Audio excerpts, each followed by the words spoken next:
Oremos ao Senhor. Pai querido, nós reconhecemos a Tua grandeza, a Tua majestade, a Tua santidade. E nesse culto queremos olhar para cima, reconhecendo a Tua presença, adorando o Senhor e desejando ardentemente ouvir a Tua voz.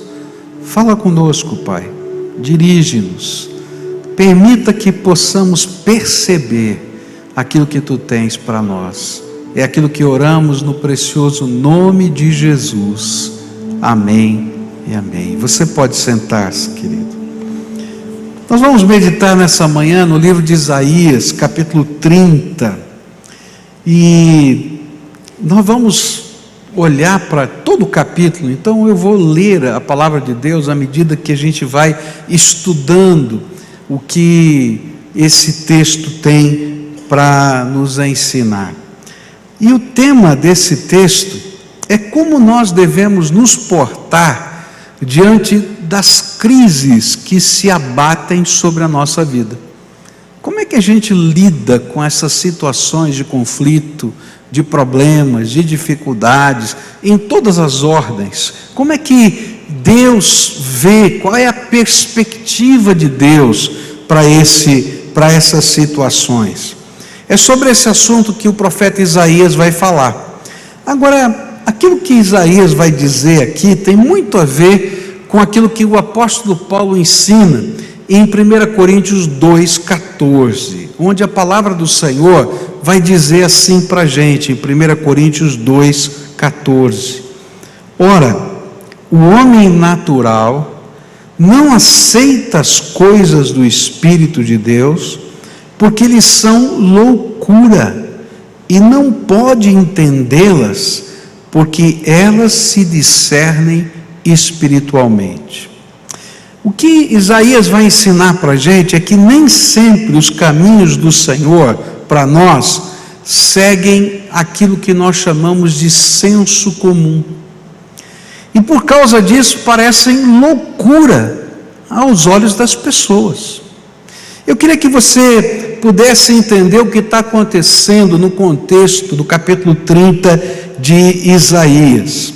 O povo de Judá estava vivendo uma das maiores crises que ele já havia enfrentado na sua história.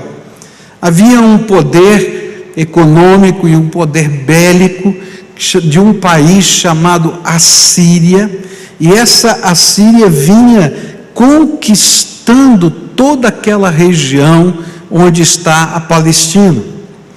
Eles já haviam conquistado integralmente o reino do norte. Nesse momento, o povo de Deus estava dividido em dois reinos: o reino do norte, que se chamava Israel, e o reino do sul, que se chamava Judá. E o reino do norte havia já caído sobre a intervenção militar da Assíria. E a capital do reino do norte, não é, que era Samaria, já havia sido conquistada por Senaqueribe. E Senaqueribe agora começou a descer em direção a Judá. E lá no norte do país, as cidades fortificadas de Judá começaram a perder a guerra, e os exércitos de Judá vinham recuando em direção a Jerusalém, e essa era a situação de crise que esse povo estava vivendo. As cidades fortificadas eram os redutos de proteção e as maiores armas naquele tempo, e elas foram caindo uma a uma. E aí então o povo estava discutindo, os líderes, o rei estava discutindo o que fazer, o que a gente vai fazer numa situação dessa. E aí o senso comum dizia o seguinte: olha, a gente precisa fazer uma aliança estratégica com a maior potência bélica da região, que era o Egito, porque afinal de contas, se o Egito não nos proteger, próximo local que Senaqueribe vai invadir vai ser o Egito. Então, se eles acertarem conosco uma aliança militar, A guerra que já está acontecendo aqui não vai para o território deles, eles vão defender o Egito do nosso território. Então esse parece ser a melhor estratégia dentro do ponto de vista humano. Eu confesso para você que se fosse um general pensaria assim. Eu não sei você, mas esse é o senso comum. Eu diria até que do ponto de vista humano, essa era claramente a opção mais sensata. Mas os profetas de Deus, e entre eles Isaías, estavam anunciando para o povo de que isso era uma loucura aos olhos de Deus, e que eles deveriam confiar somente em Deus e não fazer aliança com o Egito. Agora você imagina, tá? O povo morrendo de medo, o exército avançando, né? E todo mundo dizendo, não, a gente tem que buscar outras alianças militares, esse negócio de ficar só orando não funciona. Você já ouviu gente dizer assim? Esse negócio de ficar só orando não funciona, esse negócio de ficar só dependendo de Deus não dá certo. E era mais ou menos isso que estava acontecendo. A gente tem que fazer a nossa parte, vamos lá acertar com o Egito, e a gente está montando a nossa estrutura militar. Aí vinha o profeta e dizia assim, olha, não vai para o Egito, porque não vai dar certo esse negócio, vocês têm que depender de Deus, Deus vai fazer algo extraordinário. E aí, queridos, a gente vai entrar naqueles conflitos que eu e você vivemos em determinadas situações. Eu pergunto para você, o que você faria se estivesse na situação desse povo? Essa é a mensagem que Isaías vai nos apresentar. Qual é a perspectiva de Deus diante da crise que se levanta para o seu povo? Primeira coisa que a gente vai aprender aqui com Isaías é que adotar o senso comum e não aquilo que Deus fala para nós é uma grande loucura. Há uma coisa tremenda de Deus. Se você é servo do Senhor, se o Espírito de Deus fala com você, quando você dobra o joelho, se a tua fé não é apenas uma repetição de ritos, mas o Espírito de Deus se movimenta na tua vida, então quando você pergunta para Deus o que fazer, Ele responde, Ele fala. E o que a palavra de Deus está dizendo é que a resposta para você não está no senso comum ou na opinião das pessoas, mas naquilo que o Espírito de Deus fala. E quando o Espírito de Deus fala, a gente vai discernir isso espiritualmente e não vai discernir com a vista humana. E ainda que pareça um contrassenso, a gente pode confiar naquilo que o Senhor está falando ao nosso coração. Não confiar nessa palavra é uma loucura. E aí então Isaías vai usar 6 figuras para dizer a loucura que é não ouvir a voz de Deus nessa situação e não seguir aquilo que o Espírito de Deus está revelando para a gente. A primeira figura vai se encontrar no capítulo 30, verso 13, e aí está escrito assim: este pecado, que era confiar no Egito, será para vocês como um muro alto, rachado e torto, que de repente desaba inesperadamente. Estavam dizendo, não, o Egito vai chegar, o exército vai vir aqui, vai nos proteger. E o que o Senhor estava falando através do profeta é que diante dos desafios da vida, quando colocamos a nossa esperança em pessoas ou coisas que possam nos dar um senso de segurança, estamos nos escondendo atrás de um muro prestes a cair. E a figura aqui é a figura da batalha daqueles dias. Nas guerras antigas, a maior proteção eram os muros da cidade. Mas quando o muro rachava, porque eles usavam naquele tempo arietes, né? Os arietes eram grandes toras de madeira com a ponta revestida de metal, de ferro, não é? E eles então com máquinas que penduravam aquele tronco imenso e que cobriam para que as setas, as flechas não atingissem os soldados, ou o óleo quente não fosse derramado sobre eles. Eles iam batendo no muro, batendo no muro, batendo no muro. E o muro, o que ele fazia? Ele fazia uma barriga, ele rachava e ele fazia uma barriga no lugar em que o ariete estava batendo. E ele está dizendo assim: olha que loucura, vocês estão se escondendo do inimigo debaixo da barriga do muro. O que é que vai acontecer? As pedras que foram feitas, que foram colocadas naquele muro, vão cair sobre a sua cabeça. E Deus está dizendo assim: olha que loucura, se você confia no senso comum, se você não depende daquilo que Deus está falando, você está debaixo da barriga do muro e pode ter certeza que a pedra vai cair na sua cabeça. Eu me lembro de uma vez que estava conversando com uma pessoa no aconselhamento, e ele estava muito irritado, e essa pessoa estava pensando em situações ruins, e ele disse assim: sabe uma coisa, pastor, eu vou chutar o pau da barraca. Eu disse: tudo bem, você pode chutar o pau da barraca, agora lembra que a barraca vai cair em cima da sua cabeça. E assim, às vezes a gente está debaixo do muro com barriga e a pedra vai cair na cabeça da gente. O que Deus está dizendo é assim: olha, caminhar pela fé é crer na suficiência de Deus. Não quer dizer que Deus não vai usar pessoas ou coisas. Às vezes Ele vai usar pessoas e coisas, mas não sou eu que vou discernir quem, nem quando, nem como.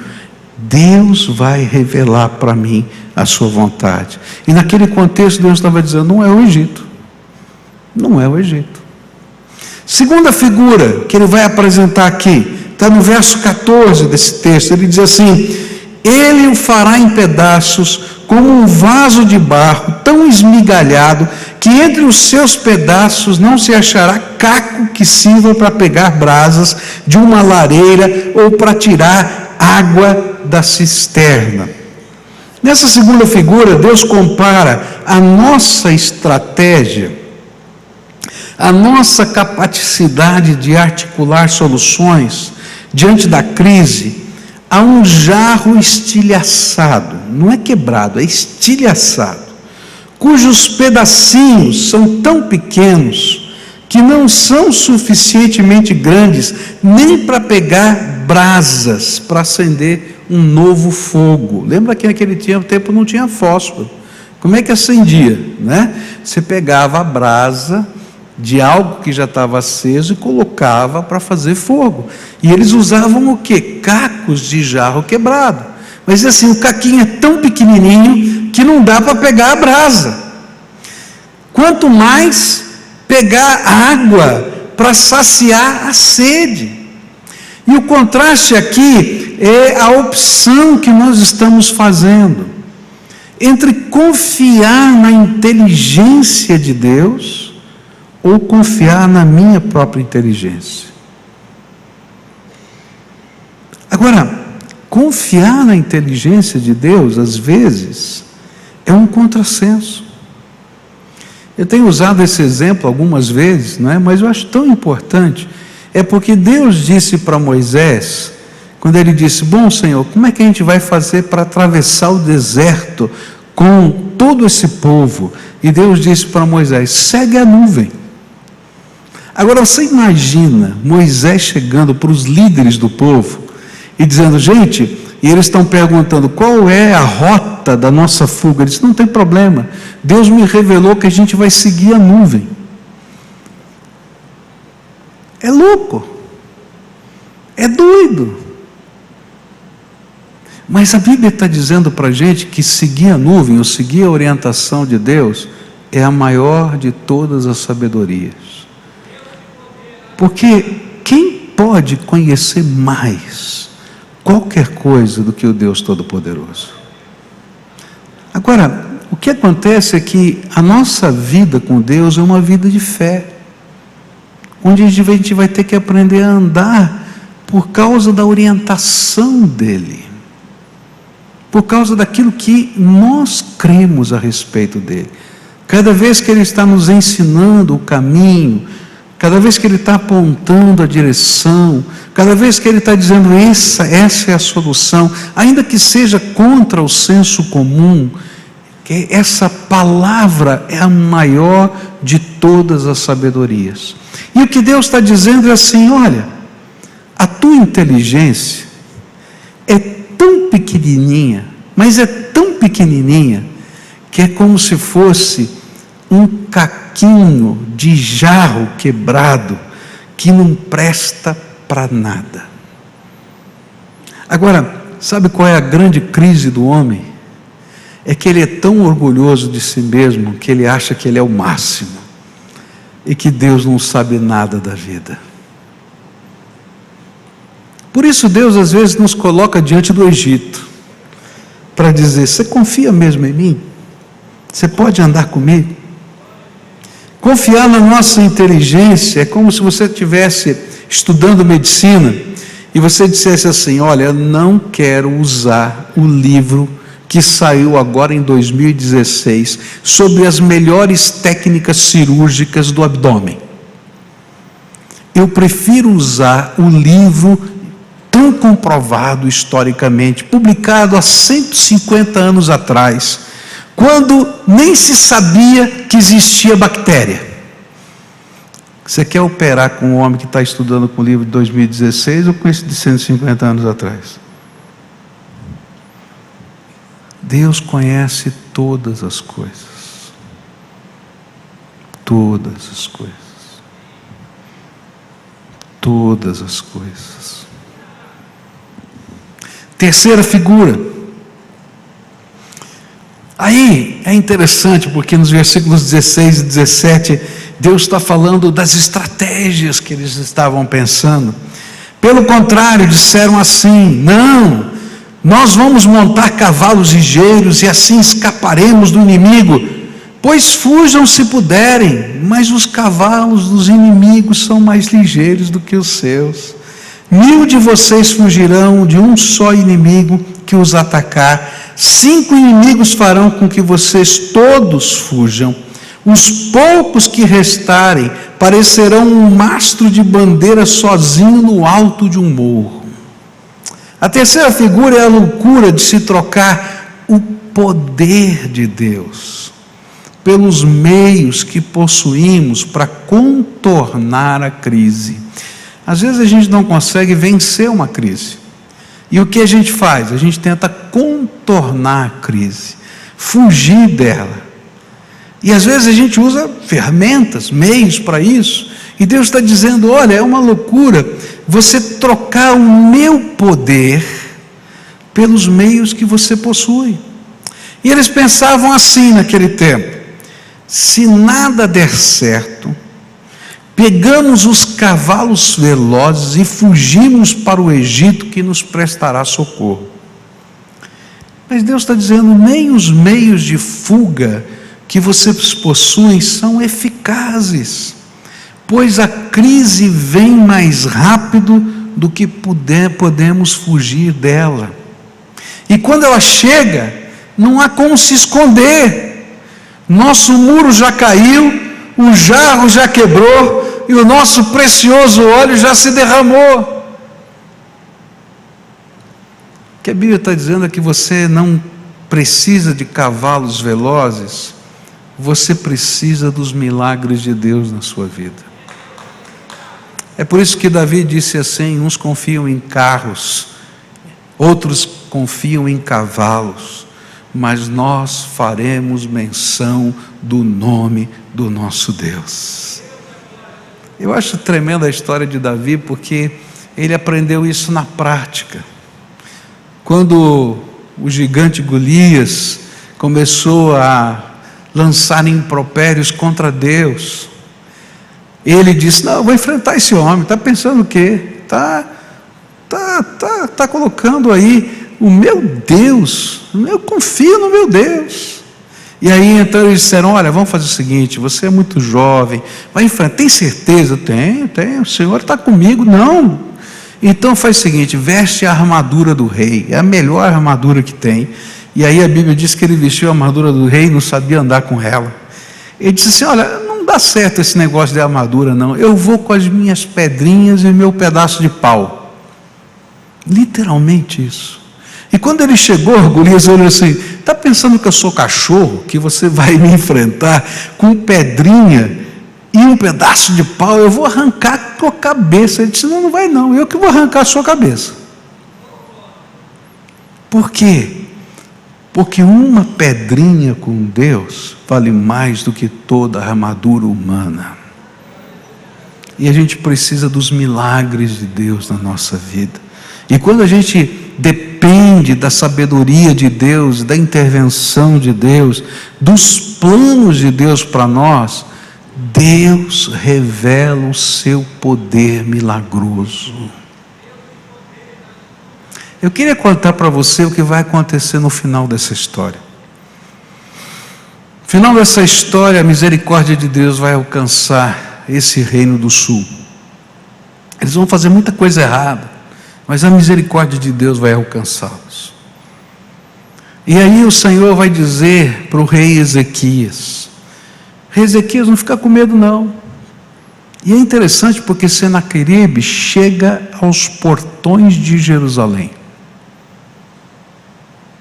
E está todo mundo lá na cidade pensando, nós vamos morrer de fome, nós vamos morrer de sede, nós vamos ser destruídos, o nosso muro vai cair, e a gente só está contando os dias. E o Senhor diz, não, fica tranquilo, porque eu vou lutar por vocês. E é interessante porque quando Deus diz que Ele vai lutar por nós, a gente fica imaginando que o Egito vai vir, a gente fica imaginando que vai acontecer alguma coisa, que alguém vai chegar, que vai ter uma estratégia maravilhosa. E sabe o que Deus fez para revelar a sua glória? O interessante é que o texto da Bíblia diz assim, o anjo do Senhor passou numa noite e 180 mil homens foram destruídos. Os arquivos arqueológicos do rei Senaqueribe foram descobertos alguns anos atrás, e eles contam essa história. Sabe como é que o anjo do Senhor passou? A Bíblia diz que, ou melhor, os arquivos arqueológicos dizem que o acampamento dos assírios foram invadidos por ratos. E os ratos comeram a comida dos soldados, roeram as cordas dos arcos, e uma grande peste, provavelmente uma peste bubônica, se espalhou no meio deles, e eles desesperados fugiram daquele lugar. Isso não está na Bíblia, não está nem na arqueologia, está na minha cabeça agora que eu vou dizer. Olha a ironia de Deus. Vocês não precisam de cavalos velozes, vocês precisam de milagres. E aí Deus diz assim, ratos, se levantem para o exército de Deus. Aí está na minha cabeça, um bando de ratinho de pé, né? E não estão carregando lança, não. Diz, sim Senhor, eles vão lá, comam a comida deles, roam as cordas, e aí milhares, milhões, sei lá quantos ratos vão lá, e numa noite, Deus faz um milagre que a gente não pode nem imaginar. E Ele permite que esteja registrado não na Bíblia, porque talvez alguém iria dizer, não, isso aí é da Bíblia, mas que estejam nos arquivos arqueológicos descobertos do rei Senaqueribe, para a gente lembrar que Deus é o Deus Todo-Poderoso e que nós podemos confiar nele.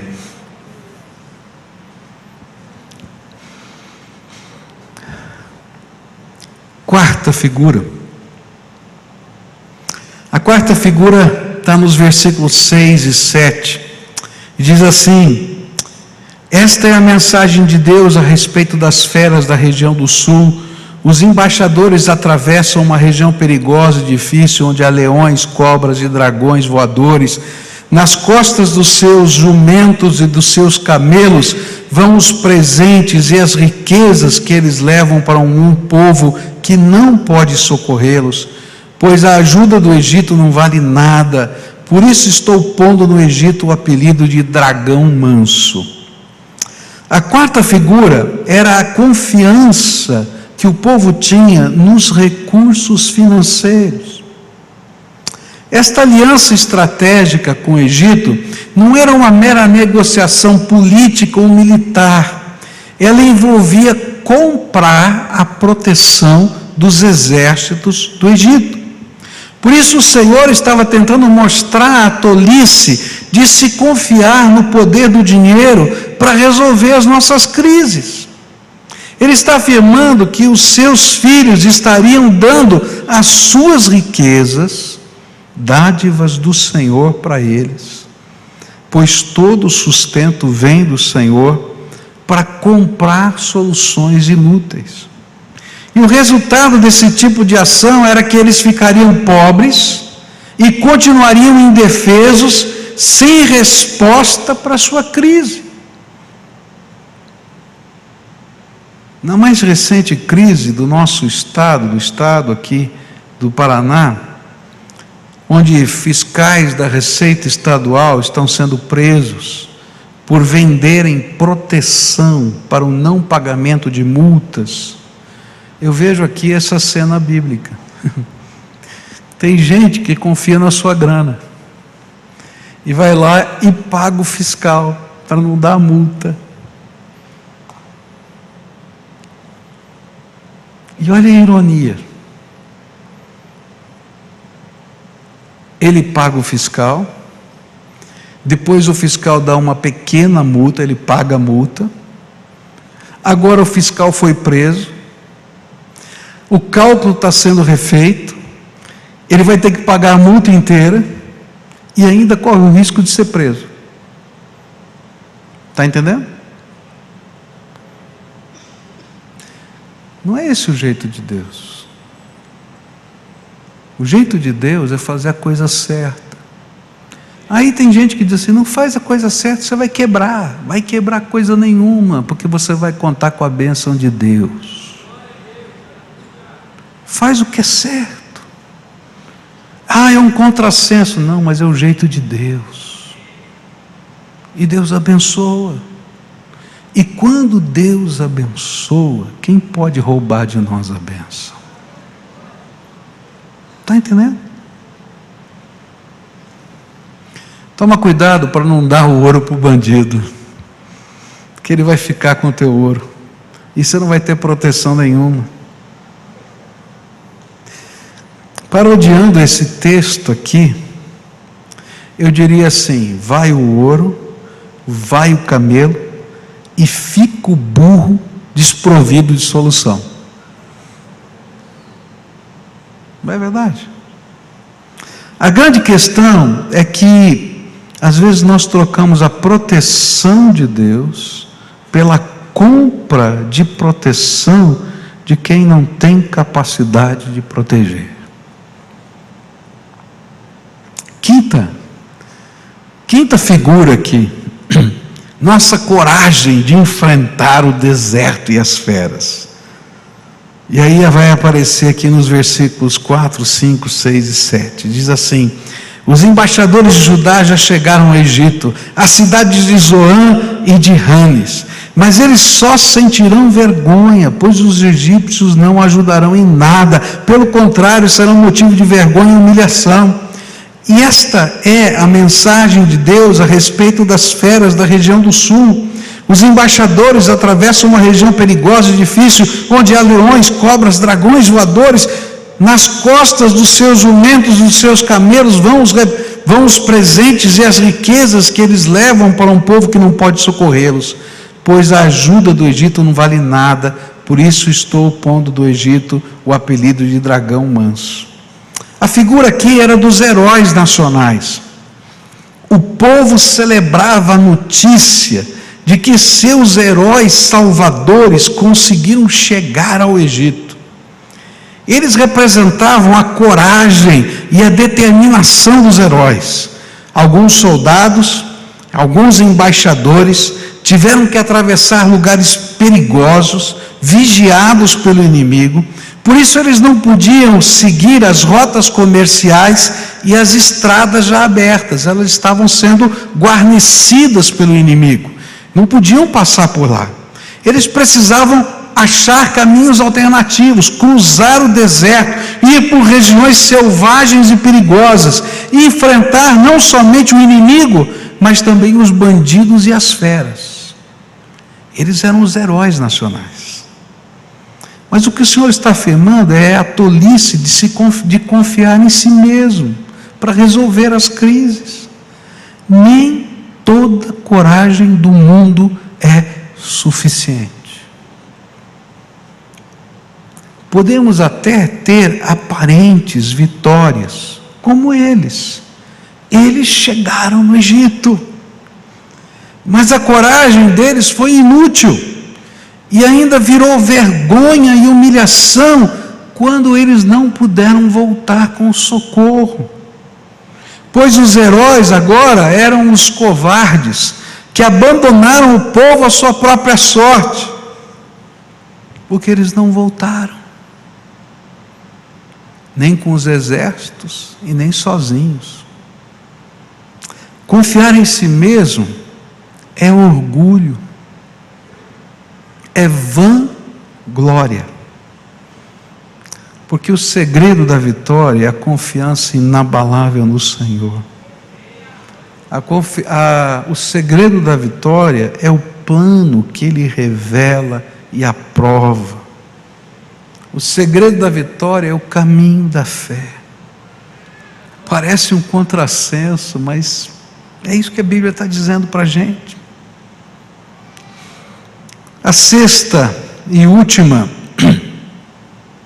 figura que esse texto nos apresenta diz assim, versos 8 até 13. O Senhor Deus me disse: escreva a mensagem numa tábua, a fim de que fique registrada para sempre, como testemunha eterna contra o povo. Pois são gente rebelde, pessoas mentirosas que não querem ouvir a lei do Senhor. Eles pedem aos videntes que não tenham visões, e dizem aos profetas: não nos anunciem a verdade. Inventem coisas que nos agradem. Deem fora, parem de nos amolar. Não nos falem mais a respeito do Santo Deus de Israel. Por isso o Santo Deus de Israel diz ao seu povo: vocês rejeitam a minha mensagem e põem a sua confiança e a sua fé na violência e na mentira.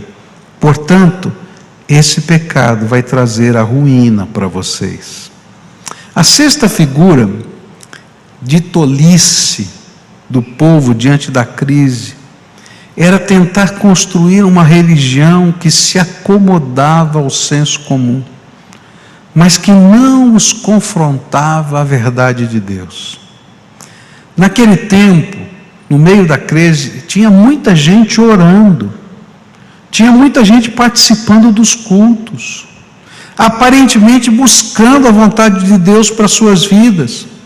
Mas quando os profetas do Senhor vinham trazer as mensagens sobre o caminho do Senhor, e elas entravam em conflito com o senso comum, entravam em conflito com o caminho do Egito, eles rejeitavam a mensagem dos profetas. Ao contrário, eles se sentiam amolados pela mensagem dos profetas. E então eles começavam a buscar profetas da ocasião. E sabe, os profetas da ocasião, eles existem.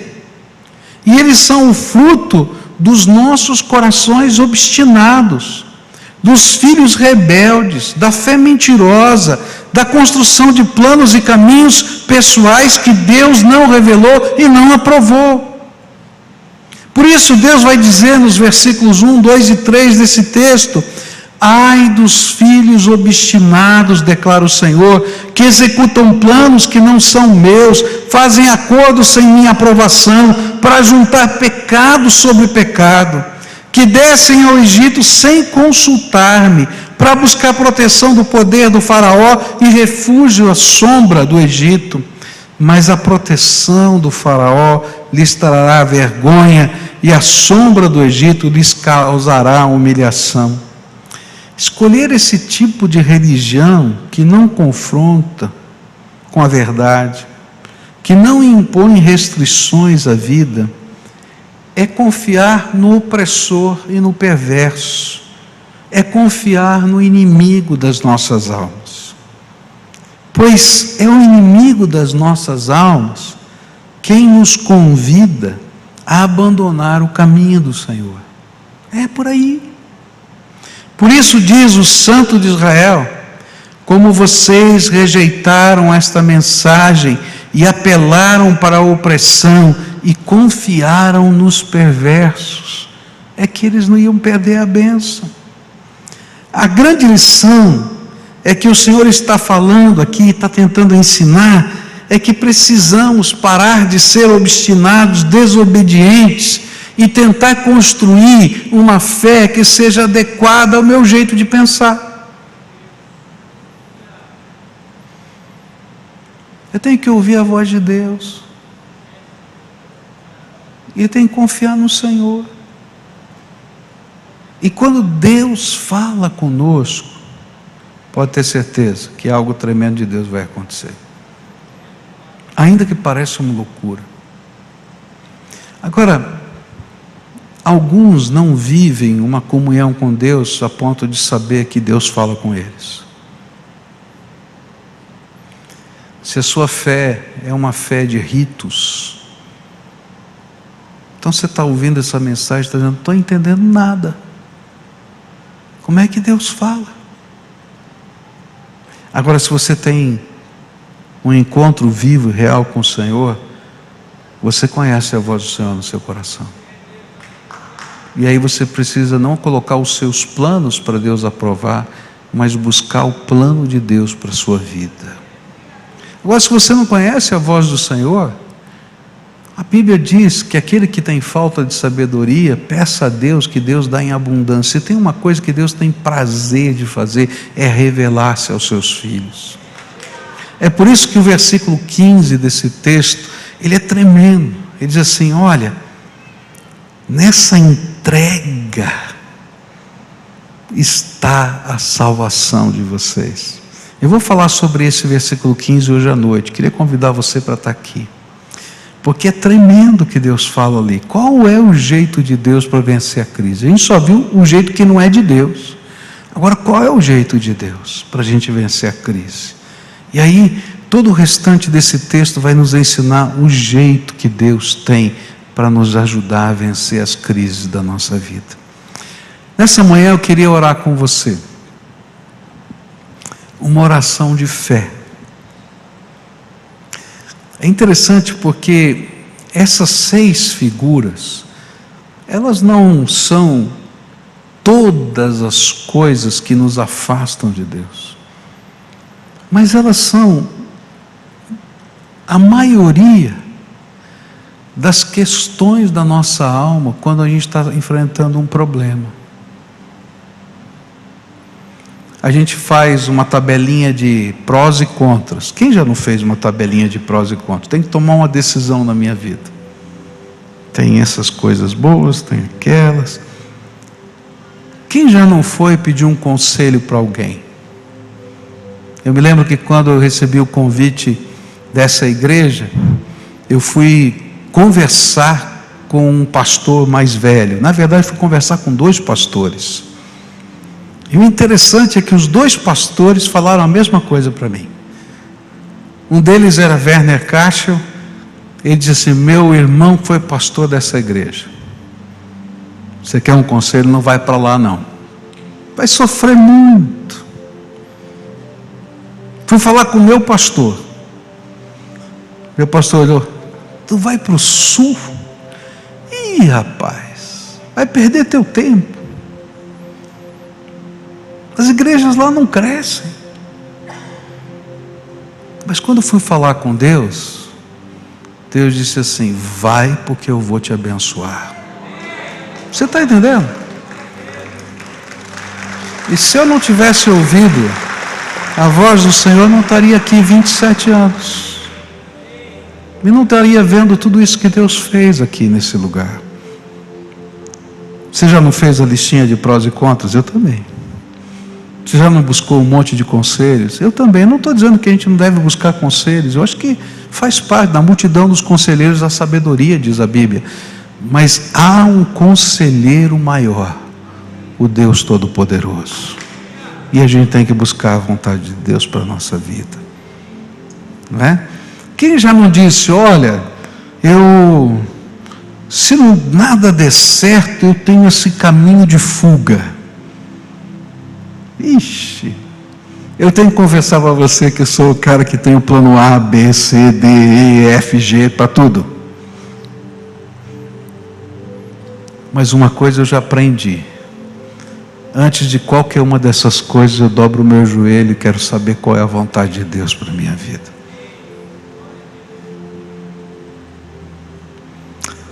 A oração de fé que eu queria fazer com você nessa manhã é uma oração de entrega. Eu não sei o que está acontecendo na tua vida, mas chega de seguir o teu próprio plano. E a gente vai buscar a face do Senhor e dizer: Senhor, me revela a tua vontade. Agora toma cuidado, porque Ele vai revelar. E às vezes vai parecer uma loucura. Ele vai dizer: segue a nuvem. E você vai olhar para a nuvem: Senhor, tenha misericórdia de mim. É para seguir a nuvem? Ele vai dizer: segue a nuvem, porque eu estou soprando a nuvem para você. Ah, como Deus é bom, como Deus é bom. Quando a gente começa a ouvir a voz do Espírito, coisas tremendas de Deus acontecem. Milagres do Senhor vêm sobre a nossa vida. Coisas que a gente não pode imaginar. Coisas que a gente às vezes só está pensando com Deus, que ninguém sabe. Ele vem lá e diz: filho, já ouvi, pode deixar. Porque a gente está confiando nele. E a gente está colocando a nossa vida sobre as mãos dele. Então hoje, se o Espírito de Deus está falando ao seu coração, para fazer uma oração de fé. Agora, sabe como é que é a oração de fé? A oração de fé não é aquela que a gente diz assim: Deus, o Senhor vai fazer isso, porque eu creio que o Senhor vai fazer. A oração de fé é: Senhor, aquilo que o Senhor planejou para a minha vida, eu quero, porque eu estou colocando a minha vida na palma das tuas mãos. Então, se você hoje está ouvindo a voz do Espírito Santo no seu coração,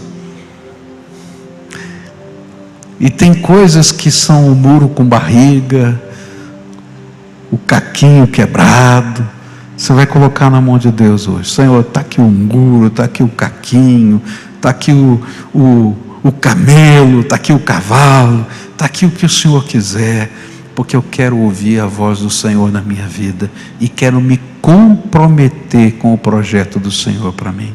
Se você é essa pessoa que está ouvindo a voz do Espírito e quer fazer comigo essa oração de fé, vai saindo do seu lugar, vem para cá. Não é?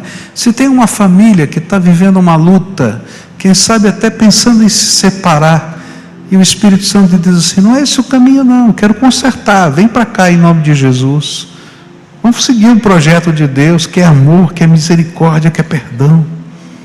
Você está vivendo uma crise que você não está vendo solução, então diz para o Senhor: Senhor, me mostra o que o Senhor quer que eu faça. Eu vou ficar aguardando a tua direção, porque eu creio que o Senhor é suficiente,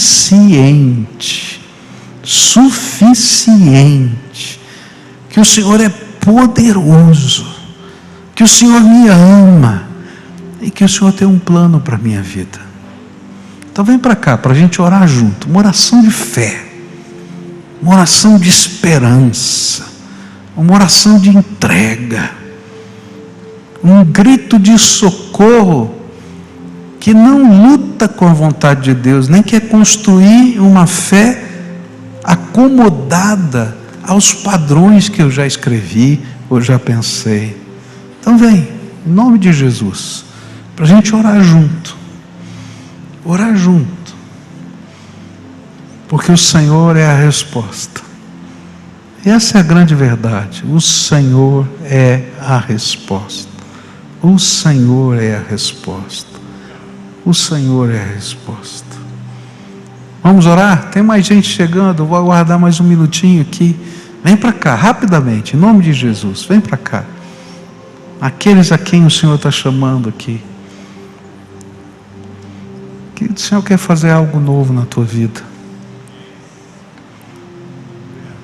Vamos orar? Primeira oração eu não posso fazer, você tem que fazer, que é uma oração de entrega. A que você está apegado?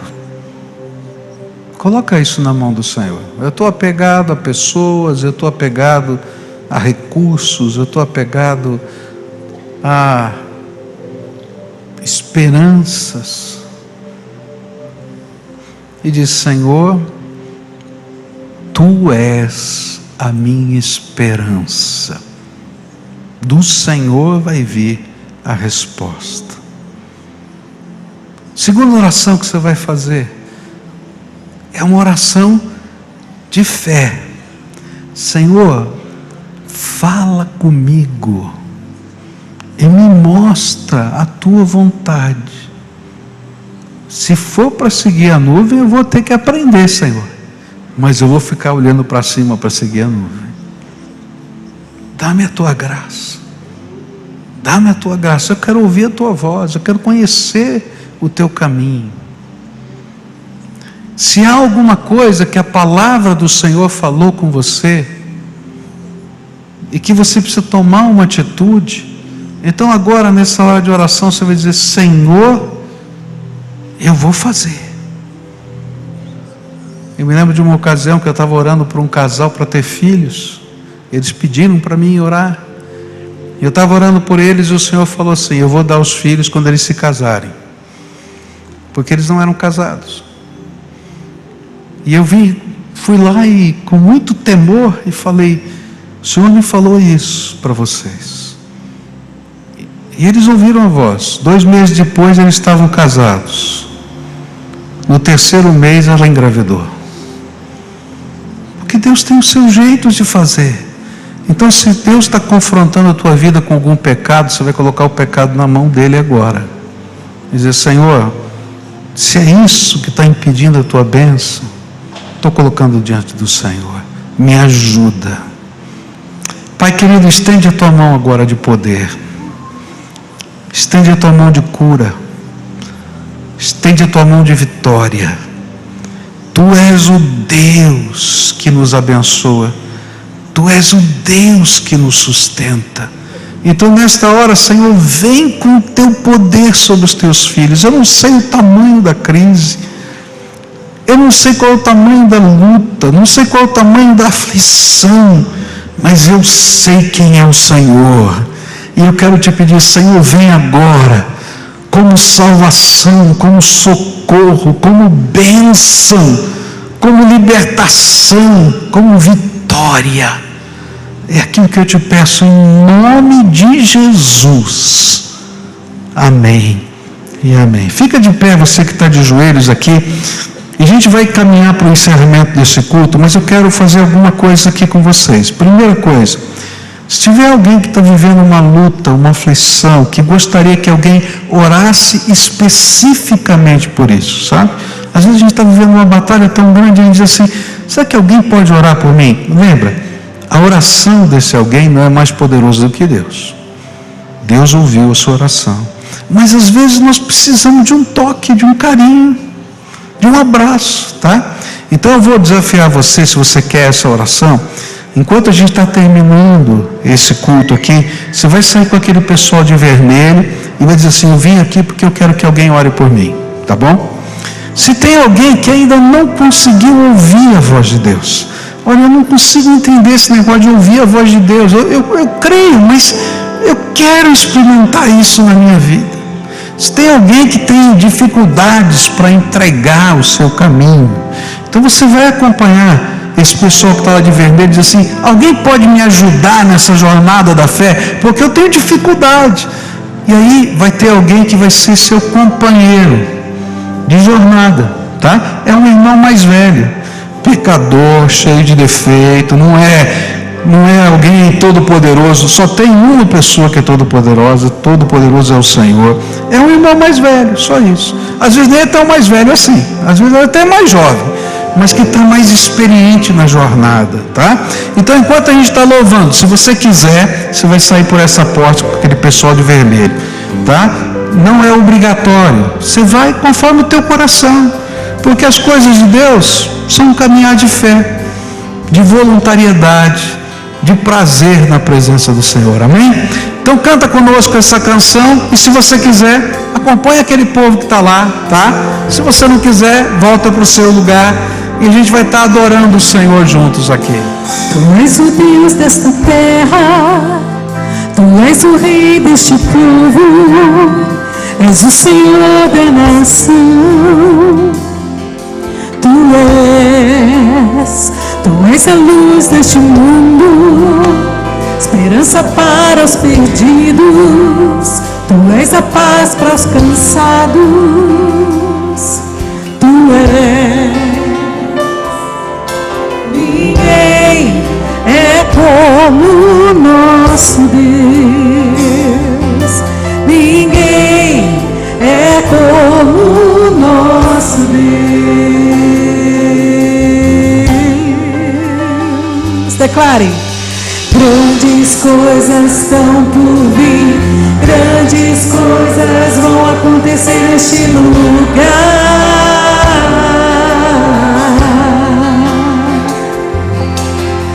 Grandes coisas estão por vir, grandes coisas vão acontecer neste lugar.